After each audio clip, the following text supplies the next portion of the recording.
All right, everybody, let's get started. Probably get you guys out of here on time, if not earlier, like we've been doing. Been doing pretty great. Hey, really quick, you guys know Jess has been in here. Always got the Sonic drink with her, never fails. But Kendra and Amanda, I wanted to make sure you guys knew who these people were, other than Cannon and Asen, who know. Okay, she's not chaperoning you guys. All right, I asked her to come. Your mom and Amanda, along with their husbands, along with Philip and Kylie, are all like core team adult leaders of Kid Nation. So if Pastor Chris can't be there for anything, like those are my go-to people. And so I thought it would be really smart of me, don't know why I didn't do it before, but to open this up to them as well, because I'm teaching you guys how to lead these kids in worship. But it's also great for them to hear my heart behind it too, so that when I'm not in there, they can keep that train rolling. You know what I'm saying? Yeah. So let's recap really quick, because I know Amanda and Kendra are coming in on this on part 3. But what was our first week? What would you talk about? Clearing the stage. Okay, but not just the stage, like clearing the Kid Nation stage. What are we talking about? Clearing what stage? Our brain stage. Our brain stage, our heart stage. Making sure that whatever we got placed on the stage of our hearts, who needs to be on that stage? God needs to be on that stage. And where at, Journey? In the middle, right there. So I challenge you guys on week number 1. There may be some friends that you need to probably back away from because they are taking too much center stage and God is nowhere on that stage to be found in your life. Maybe there's some social media accounts that needed to be deleted or whatever. So all of that is just on you guys of what it looks like to clear the stage of your life. And then we studied the song called Clear the Stage, which unashamedly brought tears to my eyes every time I hear it. Jessica, same thing, just blows your mind. At the end of every week, we have gone over, or I give you homework-ish, to listen to certain songs and to read certain scriptures. I'm not going to ask you to raise your hand if you've been doing that or not, but I'm challenging you to do it because your first blank at the top of your page, write it down. You're going to get out of this class as much as you put into it. So however you want to word that. Zoe and Journey already did it before we even started because they already knew it was coming. 3 weeks into this, that first blank's always going to be the same. You're going to get out of this class what you put into it. And last week, we talked about your actual worship. Someone say, my worship. We talked about the ins and outs of what hand raising is and stuff. But we're talking about in worship. Are you walking away saying, did I give God my all or did I hold something back? I told you guys, I never want to walk out of a worship service. Rather, it's in the worship center here at the King's House on a Sunday morning here in Kid Nation, or at an event somewhere where we're corporately worshiping. I never want to walk out of there saying, gee, I wish I would have worshiped harder. You know, like I just want to go all in every single time. We talked about the expressions and our reactions in worshiping God, such as raising your hands, kneeling down, all that other great stuff. Everyone help me out. What was this one? Like, what's the universal symbol for this one? Hi, Ava and Puppy, said baby Puppy. Blake, I'm teaching a class here. You brought in a baby puppy. Yes, surrender. Surrender. So everyone say surrender. Surrender. Everyone look over here and focus. I know, baby puppy. I get it. It's cute. It's cute. Ava will let everyone touch it later. So it is a very cute puppy. What's her name again? Roxy. And she's so sweet. She snuggles so much. Scooby-Doo. Beauty and the Tramp, or yeah, Lady. It's Lady. Oh, Lady. is that what? Is that it? Is that the kind of dog? Is that the I don't know. It looks Wait, like it. maybe. Cavapoose? Is that what you're making? I don't know. I don't know. All right, focusing. Yeah. Okay, the last time we talked, at the end, we talked about the dangers of going through the motions. And I said that so many times in Kid Nation, and this is including myself, we've been very good at going through hand motions and doing practices and memorizing. Do we go right first or do we go left first, or which hand goes up or which foot goes forward? And I think we've done a really good job of doing that. But sometimes we've lost so many chances to encounter God's presence because we were just so worried about going through the motions. You guys remember us talking about that? So tonight we're going to talk about the picture of a worship leader. Now, for those of you who are not a dance team leader, this still includes you because eventually that's you as well. And if you're on that platform, it doesn't matter if you're in the back or on the side or in the front with a microphone, you're still a worship leader. There's Jakey Poo. Grab a paper, grab a pen. Good to see you. You wore your PJs. Everybody else didn't get the memo except for the two girls up front. So Jake's like, but mine's not as cool. Did you have to go home first? Yeah. So I have to go with these two. No, that's just for you to write on if you want to. Okay, this is pretty simple. Are you ready? Here you go. Your first blank on this one. A leader is a person or thing that leads. There you go. I'm trying to make this stupid simple. A worship leader is a person that leads Worship. Look at y'all. So, dance team / worship team. We're shifting our mindset from being a dance team to a worship team. So you got to ask yourself this question right here. If I'm on stage leading worship in Kid Nation and no one else is following, am I a worship singer or a worship leader? Some of y'all need to underline some of those words right there because I'm going to read it again. It's really good. What's up, Alex? Grab a paper, grab a pen if you want to. Janae, good to see you. I'm going to read that again. Ask yourself the question, if I'm on stage leading worship in Kid Nation / Kidopolis, because I'm never in there with you guys anymore. So if you're in Kidopolis and none of the 4 and 5-year-olds are following you, are you being a worship singer or a worship leader? You got to ask yourself that question. Now, David, we all know about David, right? Little baby David had the sling, killed Goliath. Okay, he grows up, he becomes a king. He's really famous for writing a lot of psalms and songs in the book of Psalms, okay? So he taught us that worship actually matters. That's your next blank. David teaches us in the Bible that worship matters. While you're writing that word matters down, the Bible says in Psalm 66, verse 4, everything on earth will worship you. What's up, Asher? Grab a paper, grab a pen, dude. David said, everything on earth will worship you. They will sing your praises, shout your name in glorious songs, okay? So he's talking about like everything is going to worship God, and they're not going to hold anything back. So there's no replacement for our responses as a child of God to a loving Heavenly Father than worshiping Him. And we've talked about what worshiping Him really means. It's not just singing, it's what? Living life. It's you're using the videos. It's living a lifestyle. That's right. It's everything you do is worshiping God, or is it worshiping God? When you obey your parents, are you obeying God? Yes. When you obey God, you're worshiping God. When you obey the laws of the land for the adults in the room, and you're doing the speed limit, and you're doing all that great stuff, is that an act of worship to God? Yes. Okay. Our lifestyle shows: are we worshiping God, or are we not worshiping God?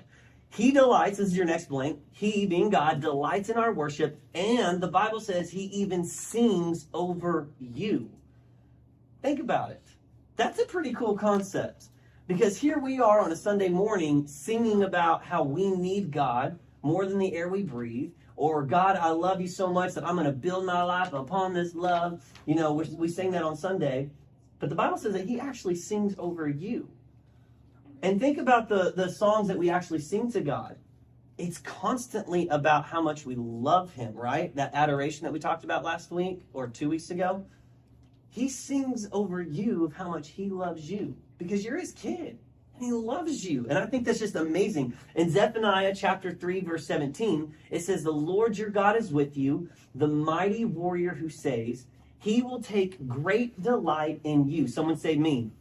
In His love, He will no longer rebuke you, but He will rejoice over you with singing. Underline that word, singing. You get sung to by your parents every now and then. Happy birthday to you. Sometimes they randomly go through the house singing how much they love you, and you're probably like, Dad, please stop. No, stop. Okay? I get it. But think about how the God of the universe, who knows you by name, who knows every hair on your head, is actually singing over you of how much He loves you. Think about that for a second. Do you have a good voice? I hope so. Okay, here's your next blanks. We must stop just doing songs and start leading worship. Again, we're shifting our mindset from being a dance team to a worship team. We have to stop just doing the songs and actually start leading worship. Really quick, someone share with me your experience, no right or wrong answer, of our dance practice last time that we just had.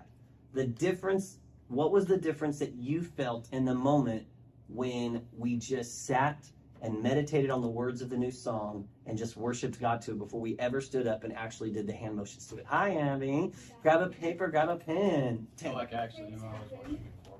Okay, What great. the song. Say that one more time.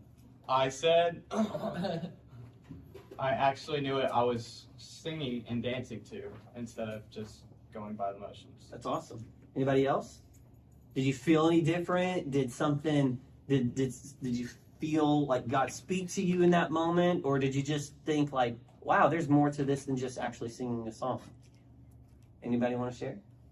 I can feel the presence in the room. Me too.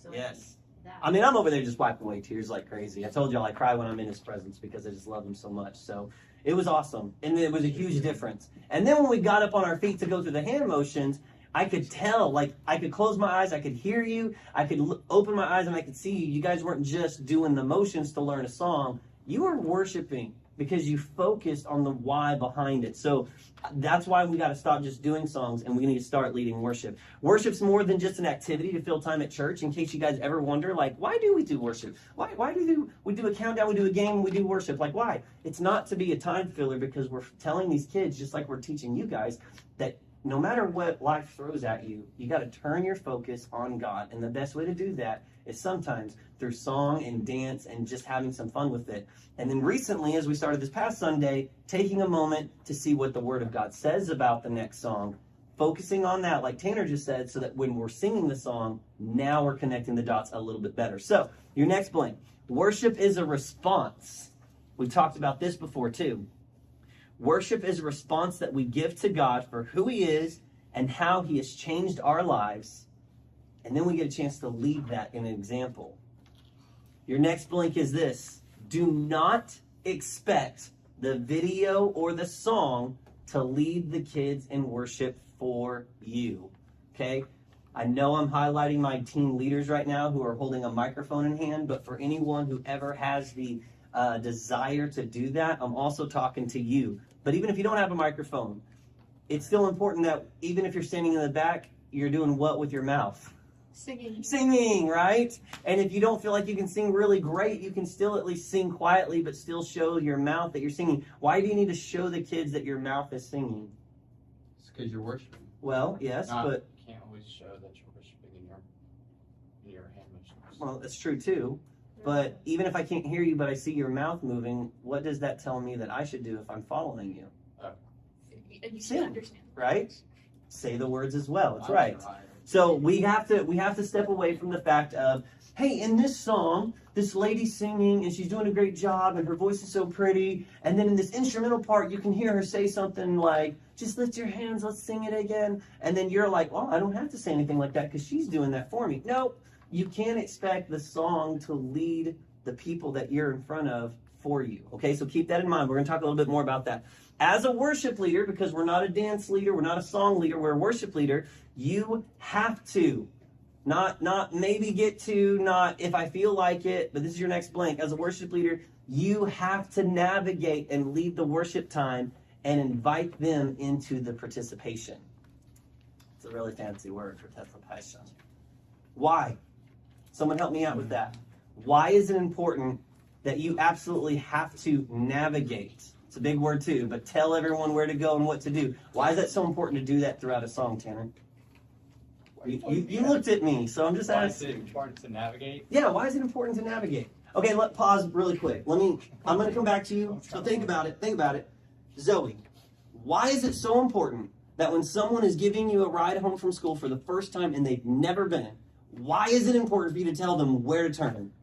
So that they know where to go. So that they know where to go, right? Because if they've never been to your house, how are they going to know to get there unless you tell them, okay, at this next light, you're going to turn right.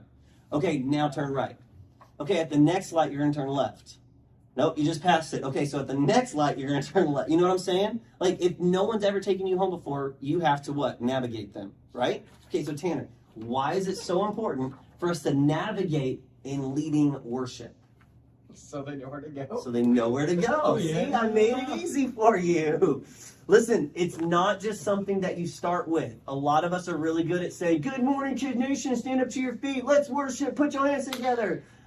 But that's just where it starts.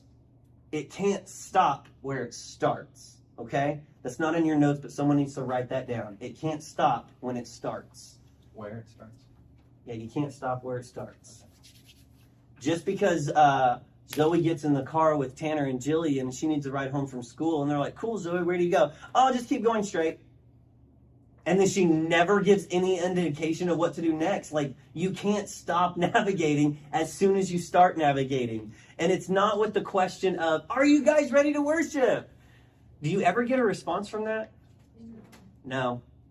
Because 9 o'clock in the morning, does anyone ever really feel, other than Jessica, who's always hyped up on Coca-Cola, and a few other people who have caffeine running through their veins 24/7, does anyone ever really feel like jumping up on their feet and singing and clapping and shouting at 9 o'clock in the morning? Really? You too, Jern?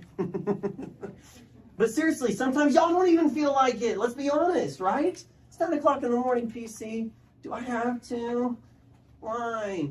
So don't ask them, are you ready to worship? Here's some examples of things that you can say. So if you've always wondered, PC, you make this look so easy. PC, what do I say? Here's some examples. So don't just throw this piece of paper away. If you're leading worship next or this Sunday or later this month or next month again, circle these, highlight these, practice these, saying things like, come on, let's sing that verse again. Or, come on, Kid Nation, sing it to Jesu, because I didn't type that right, as loud as you can with us.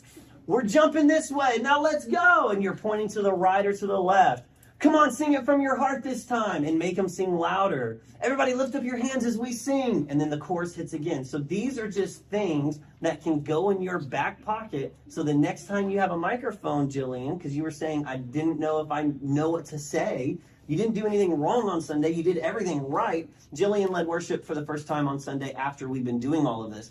And I said, hey, you're doing the first song. Same with Journey, because she was the second service leader. I said, hey, you guys lead the first song. I'll jump in and I'll transition and lead the second song, because we're trying to build this culture/atmosphere of what you guys are learning about what worship is. Now we got to teach all these kids from first grade all the way to sixth grade. So they both did amazing. And I was watching Jillian, I know for the first service, she opened up with high energy. Kids got up, they started clapping. Boom, first song hits. And throughout the song, she grabs the mic like this and she goes, and then she just kept doing, like, I could tell she wanted to say something, but she just couldn't get it out. And that's okay, because you learn. Like, Tanner, you're up later this month, and she's going to be watching you. But it's the thing, guys. It's all about navigating. Someone say navigating. It's all about navigating. So when you navigate, okay, when you're telling someone how to take you home for the first time ever, your next blank is this. Give them clear direction. And then what does it say after that? It says a lead with a blank. Oh, I forgot that one. I was about to say, Yeah, you silly goose. I have it here too. I skipped it. I got excited. Okay, here we go. Let me backtrack. Lead with a constant reminder and vocal cues. Act like I know how to spell. Constant, C-O-N. And S-T-A-N-T. But I couldn't spell Jesus right earlier, so you call yourself a Christian. listen. I just blurb out everything in my head, and if it makes sense, great. Leading them into the presence of God through an entire song, okay? So, those were the examples. Come on, let's sing that again. Come on, we're jumping this way. Everyone clap your hands together. Whatever it takes. But we always say in the dance team, when we're questioning, do we go right or left? So what's our phrase we say? Right is always right. Right is always right.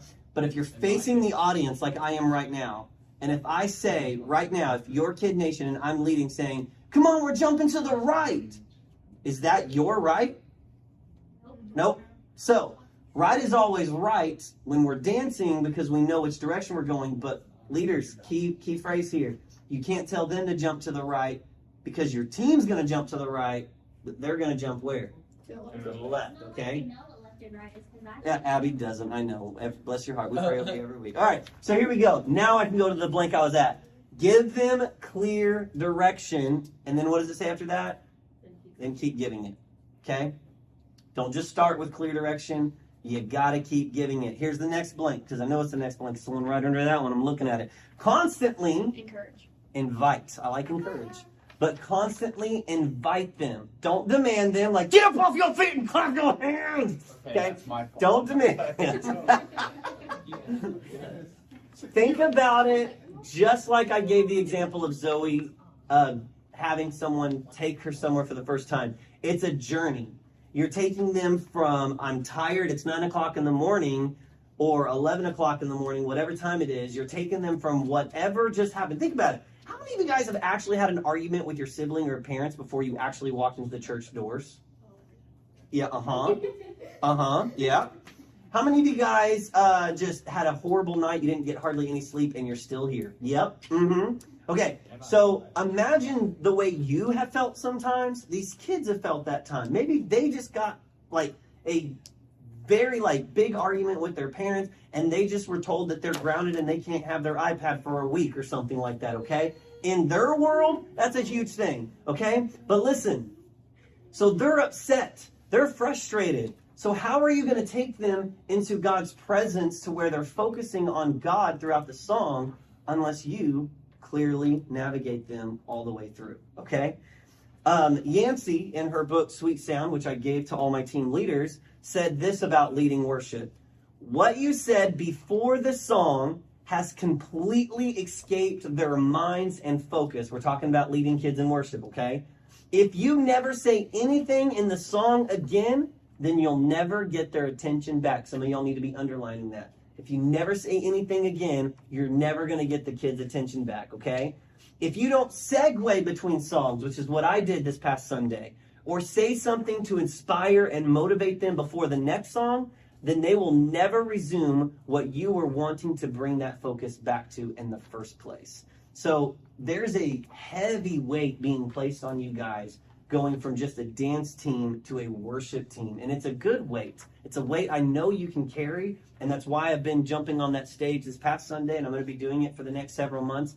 Help you guys to set that example for you guys, and then I'm going to start slowly bowing out and letting you guys just lead both songs all over again. But you've got to clearly navigate and give directions throughout the whole set, okay?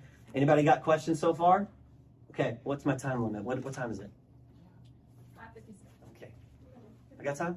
I had to do math in my head really quick. 5:57 or 6? 5:57. We got time. All right, someone say why. Why?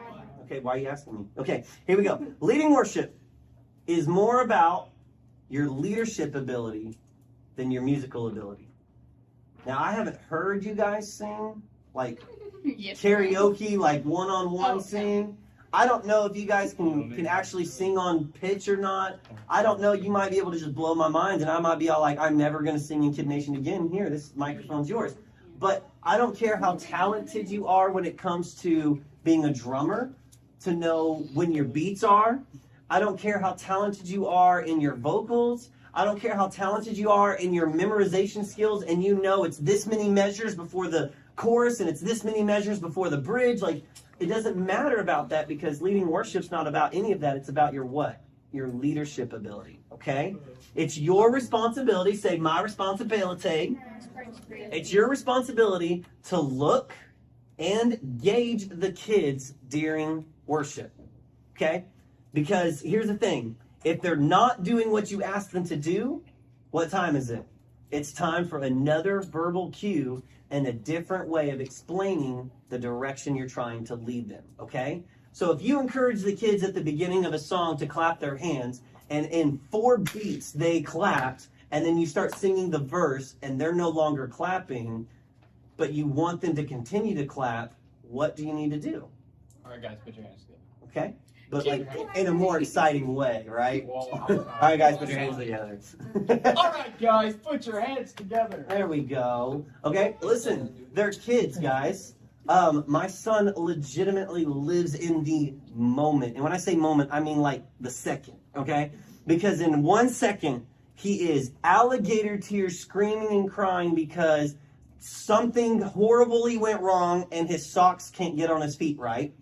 And in the next second, with tears still streaming down his face, he is laughing and having such a great time of how our dog is chasing her tail. Like, kids live in the moment. You guys probably still live in the moment sometimes, to where in that moment you can't think of anything else. Man, this ice cream is the best. It tastes so good. Or your girlfriend calls and that's the only thing you can think about in that moment. Tanner's smiling. But listen, I'm serious. The kids are the same way. I can't tell you how many times I have led worship and kids are scratching their butts or picking their nose, or as 2 weeks ago, one kid was literally just walking around and just pushing a few kids during worship. Like, Ryland's all like, sorry. No, that wasn't you. But I'm serious. Mark Kennan, when he first came here, he wasn't the lead pastor at first. He was just the worship leader and youth pastor. And when he first was here as the worship leader, it just made sense to have the worship leader lead worship for kids camp. That's just what Pastor Felix thought. So Mark's up there. He's playing a very slow worship song, okay, on the guitar. And he said he could never do it again. And when I asked him why, he said, because I'm not even 2 words into the first verse, and the kids on the front row are picking their boogers and eating them. Like, I just can't do this kid worship thing anymore. But even if they're doing that, and you're up there singing and you're looking over and you're noticing that that booger is going in the mouth, that's your cue to be all like, put your hands up. Okay? Like, you might have saved someone from getting sick that day, okay? That's what I mean when I say you gotta gauge the kids. You guys can pretty much tell, right? In the cafeteria at school, when y'all can like read the signs of the room, like if someone's about to get in a fight, you know what I'm saying? Okay. All right, listen. I know, too soon. But y'all don't know this, but two Wednesdays ago, we had a fist fight break out in Kid Nation. Yeah. That's your first fight? Like, in over a decade of me being a kids pastor, I've never actually had someone What happened? pummel. Oh, we'll tell you later. Okay, but here's the thing. Guys. If you can gauge the atmosphere for the most part of knowing when something's going to happen, it's just you paying attention. That's being a good leader. And so when you're on the stage and you're doing a song with the kids, if you're seeing they're not following, well, then that means you're not doing a good job leading. You're just doing a song. Okay? So there's a lot of weight on you guys. Remember this. Here's your next blank. They are kids. They're learning, which means you are their teacher. And it's a teaching moment every Sunday. And it's going to be a teaching moment every Sunday. I thought the police were here or something. I just seen red and blue lights. That's called a guilty conscience.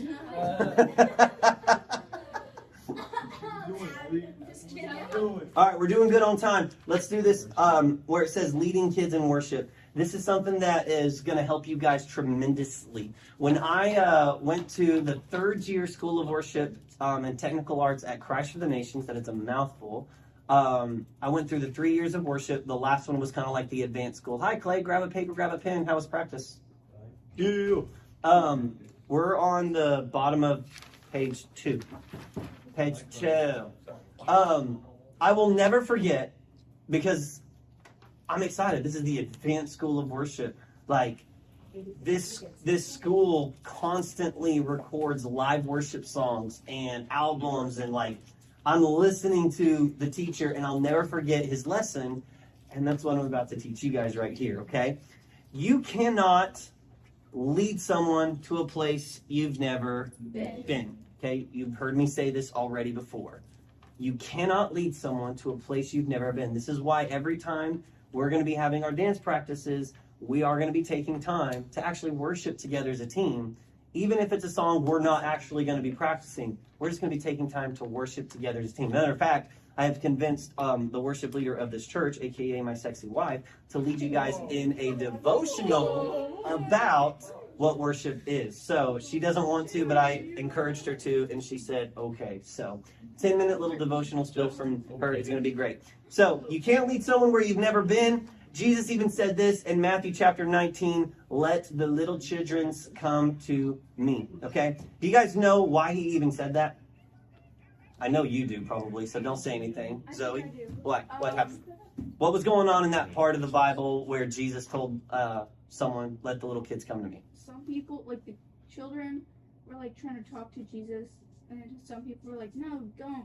And then Jesus was like, let the kids come to me. That's exactly right. Jesus is talking to the grown-ups, He is ministering to them. He's talking to them about the love of God. And these kids legitimately are running up to Jesus just to give him a hug. Maybe to even sit at his feet and just listen as well to whatever story he was saying. And his own disciples, his best friends, were like, no, you smell like poo-poo. Okay, like, get out of here. You eat your own boogers, whatever. And Jesus stopped them and corrected them and said, no, let the kids come to me.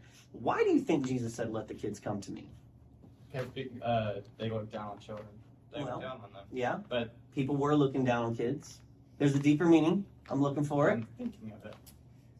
Because God said we need to be more like kids and creative and how we believe in what we do not see. Dang it!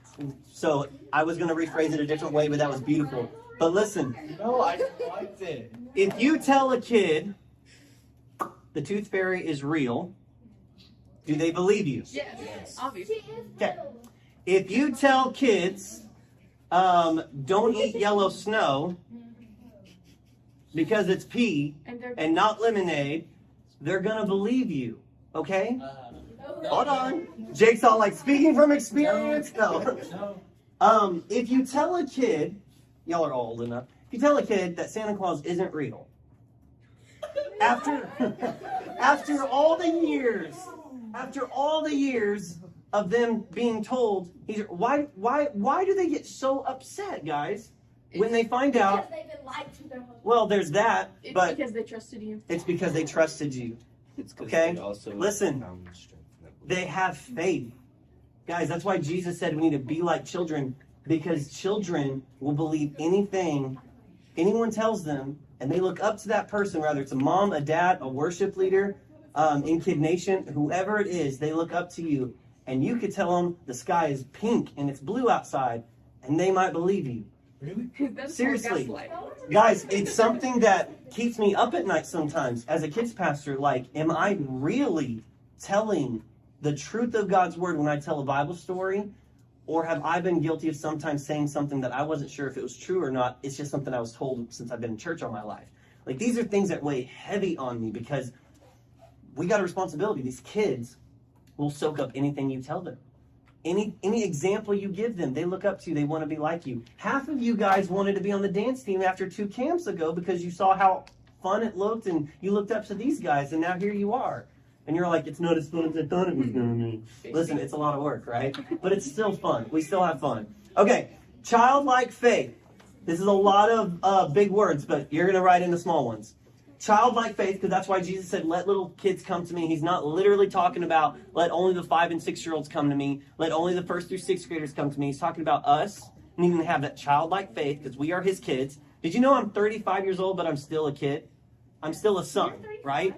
I'm still a son. You're still a I can be 88 years old and still a son, which is also defined as someone's kid. I'm always going to be my mom's kid. Even if my mom dies, like, I'm still going to be my mom and dad's kid. So God calls you his kid. Doesn't matter how old we get. Doesn't matter how mature we become. We're still going to become God's kid, right? So childlike faith unreservedly loves. It delightfully trusts. It unashamedly longs to leap into the arms of Jesus and soak up every moment in his presence. Yeah. That's what Jesus is saying of let the little kids come to me. Jessica's been at a church service the past 2 nights, and she's been telling me, like, she literally just wants to sit there and just soak up the presence of God because he's just all over the place through the message, through the worship, through the word. Like, it's amazing. In Matthew 5, verse 6, and even verse 8, Jesus says this, blessed are those who hunger and thirst after righteousness, for they will be filled. Blessed are the pure in heart, for they will see God. I don't know if this is in your notes or not, but I wrote this down. It's my deepest desire for my personal kids, let alone the kids of Kid Nation, to hunger and thirst after God with their own hearts. To walk in purity, that they may see him in all of his beauty and his holiness. And what does that have to do with you? Your next blank is this. It's our responsibility. That's a big one. It is. It's our responsibility as leaders to set a worshipful atmosphere around these kids, that they might know the presence of God and recognize him as the source of everything they need in life. Everything they need in life. So, the first lesson I ever learned at Christ for the Nations about leading worship is kind of like this. And I'm summing it up in my own ways because it's been a long time. Think about setting a table. You set out the most beautiful linen cloth on the table. You are preparing a meal to surprise your parents. You cooked it yourself. Might have burnt it a little bit, but you think they won't notice that if you just cover it up with something else. You get out some of the nicest plates. You get out some of the nicest napkins. And what do? You have the table completely set. You take a step back and you're like, that looks great. I've done everything I know to do to prepare for this. I have cooked, I have prepared, I have cleaned, I've organized, the lights are down low, some cool music's going, my parents are going to have a nice night to themselves tonight, and I was glad to help them. What are you expecting is going to happen now? A good night. Like, They're going to be surprised and happy. They're going to be surprised and happy, right? Are you expecting that they're going to sit down and enjoy the meal that you prepared for them? Yeah. I wish. Okay? You got to think about leading worship like this, guys. My dad. We're kind of like the waiters and waitresses in God's presence. Okay? Think about this. When you are home practicing your hand motions to memorize which way to go or which way not to go, you're not just practicing hand motions, but we've been talking about practicing and memorizing the lyrics of the song, right? So that you can give verbal cues of what's the next song to sing or next words to sing, right? So you've done all your preparation, so you're setting the table, so to speak. Now the kids have come in, and so to speak, the table is set. The dishes are done, they look amazing, the lights are turning down low, some of them are flashing, the table is set for God to come and meet with his kiddos. And now all we got to do is just wait and see him do what God does best. But it's only going to happen to the best of our abilities that we are in preparing for him, right? Because God's just going to show up no matter what. But we want to set that atmosphere, just like you're setting that atmosphere for your parents to have a nice dinner together. It's our job and our responsibility to set the atmosphere and that table for kids and God to have a quote-unquote meal together, to spend some time together. Is this making sense to you guys? Because I'm seeing some blank looks, but at the same time, I'm seeing some light bulb moments coming on in some of y'all. But it's true. And why do I say you're a waiter or a waitress? This was another part of the lesson that was first taught to me at the third year school of worship. A napkin can be dropped, right, in a date meeting or whatever. And if I'm talking with Melody one-on-one in a date because someone prepared this nice meal for us, and a napkin or a fork drops or I spill my drink, and if I stop talking to her to focus on that and bend down to pick it up or whatever, what just happened to our connection? It stopped. So your napkin that dropped or your drink that spilled on a Sunday morning, listen, could be the music got too loud all of a sudden and it burst the speakers, or it got really staticky for a moment and all the kids started doing this. Like, all of a sudden their focus is not on Jesus in that moment anymore. It's on the napkin or the drink that spilled. And it's your responsibility as that waiter or waitress to say, let me get that for you. And instead of saying it out loud, you redirect them to God, to the moment, okay? I can't tell you how many times I've actually led worship in adult services and in kids services where the power went out because it was storming outside. Well, gosh, we're in the middle of a song. What do we do now? Well, you just bring it back in, right? You just finish what you started. Now, for us, we don't have a band, so it's not like we can pull our acoustic guitar and keep singing, Jesus loves me, this I know, right? But it's still important for you to know when a distraction happens to then come together. Here's the other thing. This is a side note on this. I know so many times I've been on the stage and I can see distractions happening over here on the left, mainly because that's the boys' side. That's where distractions happen a lot. And boys are pushing each other and talking to each other and completely not engaged. And no matter how much I give the verbal cues, I see the distraction, I'm trying to bring it together. No matter how many times I see that, I can't tell you how many times I wish that I had an amazing team like I do right now who would also be around the room to see I'm going to go take care of that napkin that just dropped. I'm going to go take care of that drink that just spilled so that the focus can still be on. Do you guys see what I'm saying? Yes. What I'm saying is that we're a team. Yes. And that if you're in the back because you're not dancing, but Tanner is, Janae, and you see on the other side of the room a distraction is happening, you're a leader. Take it upon yourself to walk over there, put your arm around that kid who's being a little bit of a distraction and just say, hey, why don't you sing with me? And then just stand right by them and just let the presence of God do what the presence of God does best, okay? So I'm getting kind of a little carried away, but the actions and the verbs in this is preparing. Someone say preparing. In setting. Someone say setting. It's the whole point of you making the preparations to do something on a Sunday morning because God is going to show up whenever he's invited. Okay? And when you set that table, and we're just going to come with expectancy, like, God, your kids are coming here, their parents are bringing them, they could be grounded from their phones, they could be grounded from their tablets, they could just have an argument with their parents, but we know you want to meet with them, so whatever happens today, Lord, let you be glorified, and I promise I'm going to do everything I can to keep those kids' attention on you no matter what, okay? Similarly, just like that, this class is going to help you do for the kids in Kid Nation, and that you have the honor and privilege of leading them and being kind of like a waiter or waitress, if you will. Here's your next blank. Together, we're going to learn how to prepare. Yes. Aha, Tanner got that one right. We're going to learn how to prepare a meal, which is preparing a service. And then we're going to learn how to set a table together, okay? I don't know if you guys know this or not, but leading worship is more than just picking a few songs that you think you can sing in your key, okay? Because that's not letting God be glorified. That's all about you. But there is so much that goes behind the scenes of a worship leader planning songs. Like, for example, Melody could sit here and tell you how long she prays over certain songs, how she will take maybe what we call bookends in the worship leading world, to where we start with one song that talks about I need you, sing another song or two, but then end with either the same song or another song that talks about I need you. Those are called bookends. It helps keep a focus and a theme in worship so that people can actually just focus on God. Sometimes, and you might start noticing this now, even in worship on a Wednesday night or whatever, because Pastor Josh knows about this, is that each song might be similarly themed together. And that's on purpose. That's him preparing the table to help make that united time between you and God so much more easier, okay? Takes all the guesswork off of the people who are there, and they just get to engage. Make sense? Yep. Okay, so you're setting a table that won't just be for fun for them to experience, but it'll be intentional in its elements to help kids encounter what they need, which is God's presence in worship. Last three. God always comes where he is invited. Always. He always comes where he's invited. He works where he is given space to move.